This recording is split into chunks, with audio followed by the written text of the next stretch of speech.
time we answer a question on your stock in a little segment we like to call Your Stock, Our Take. Buy, sell, or hold. Enthusiast Gaming, symbol EGLX. It trades on both the NASDAQ and TSX under the same symbol. It is currently trading at about 58 cents on the TSX with a market cap of about 88 million Canadian. The stock has, however, fallen about 82% over the past year. So really, what does the company do? The company's core activities revolve around esports, media, content creation, and entertainment revolving around video games in general. The company has over 50 websites, over 700 YouTube channels, 11 TikTok channels, 12 esports rosters, and 500 content creators. As well, the company operates gaming events across the globe. The company produces revenue from sponsorship, ads, subscriptions, and sales from esports events.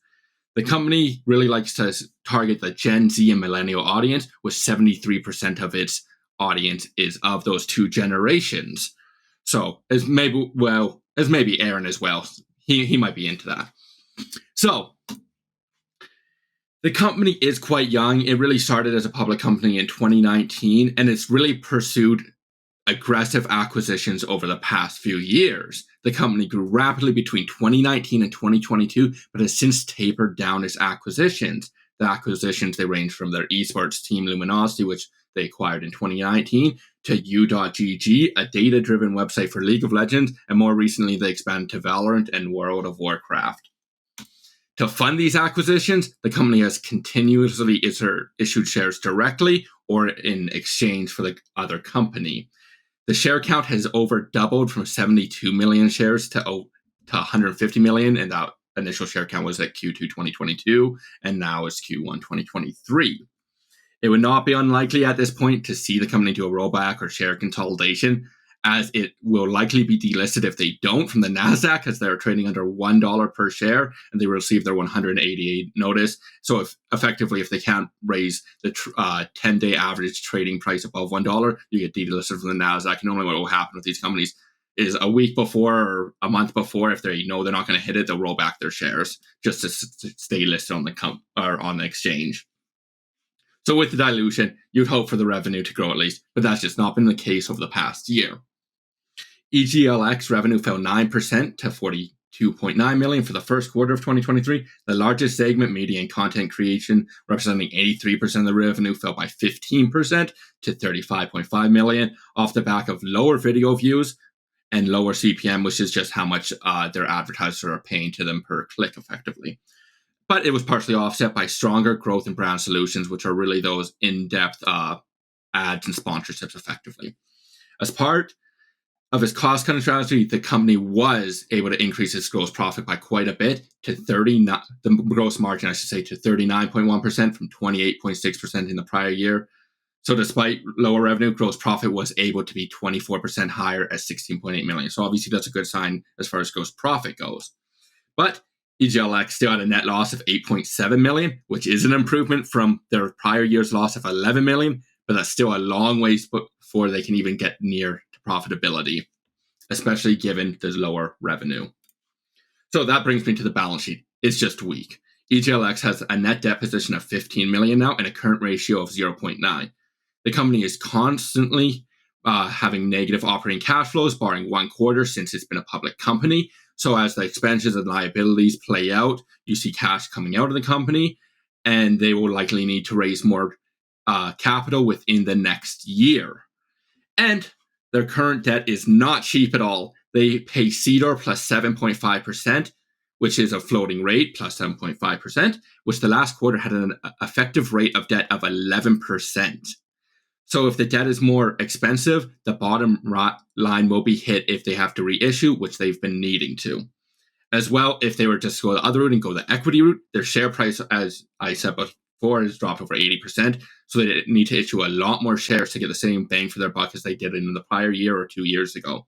And that would cause massive dilution to the already diluted existing shareholder.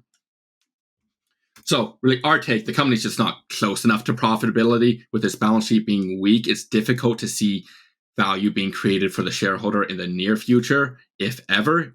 EGLX does have a new CEO, which could be a bright spot for the company if they are able to start turning around. But in the near term, that's hard to see just given the financial reality of the company. So I wouldn't expect it to change in the near future. I'm not expecting this to be some turnaround story. I could be wrong. I always like to be wrong when I'm having a negative view, but it cannot be a recommendation that by any means at this time for us. So lower revenue, negative cash flow, stretched balance sheet, and extremely negative share price momentum. Yeah. Everything else is great. Everything else is perfect. Yeah, other than that, yeah. I mean, this is a company that originally, I believe, 3 entities merged together. One of them was from the owner of the Vancouver Canucks, Francesco Aquilini, was involved. I'm not sure if he even owned shares. Yeah. In that case, we're not going anywhere. That's the worst thing. That's worse than any of the other things. It's true.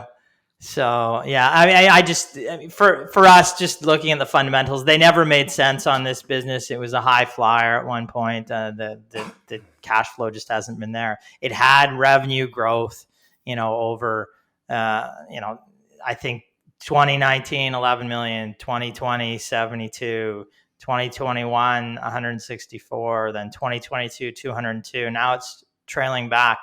But even operating income was always significantly negative over those periods. Like 2022 operating income was just negative. They lost 47.8 million operationally. It just wouldn't meet our criteria. It's not surprising to see the stock absolutely tank. And with the financial position it's in right now, I don't see a good resolution in the near term. You have to cut costs, actually be profitable. I'm not sure this business can do that. So, just not one. We keep getting questions on it and keep saying the underlying fundamentals don't justify the price, and it keeps going down. And I will just add quickly to it as well. This isn't just a them company issue. It's really indicative of the whole industry. Like if you want to look at another company that IPO'd in 2021, I believe, Phase. They IPO'd at about $1 billion valuation, and now they're starting to look into even liquidation, some people are saying, and that sort of thing. And it's the same sort of industry, content creation, esports team. It's a very hard industry. It's very low moat, and it's very competitive at this time, and it's pretty much a race to the bottom for these companies for their content creation, which it's very hard to get into, I would say. I got to say, it's funny because I'm looking at analyst estimates right now.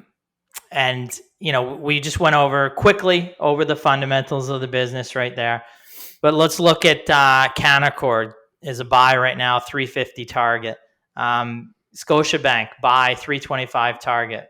B. Riley, buy 375 target. Wainwright, buy $4.03 target. I'm glad they got the 3 cents in there. RBC Capital, $3 target. So that's RBC, and Haywood, $4.70. Those are the targets on this business from those analysts. Not sure how I can see them justifying those targets, to be honest. So that would have been close to the price about a year ago. So I'm guessing those are a bit outdated, and they were just doing the usual plus 20, 30% effectively from the current price at the time.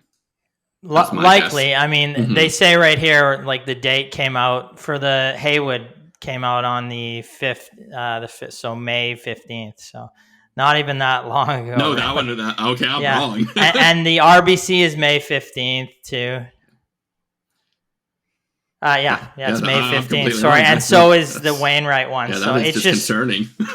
Well, it's they like to do financings. I think you can see there's a financing, on the docket for this business to keep the lights out on the long term, keep the lights on. Sorry, and that's you see these high targets from these firms that really aren't investing in these businesses. They just want to get investment banking business. I mean, I'll just put it frankly out there, and that I think that's what you're seeing in this case. So buyer beware if you're buying into any of those financings.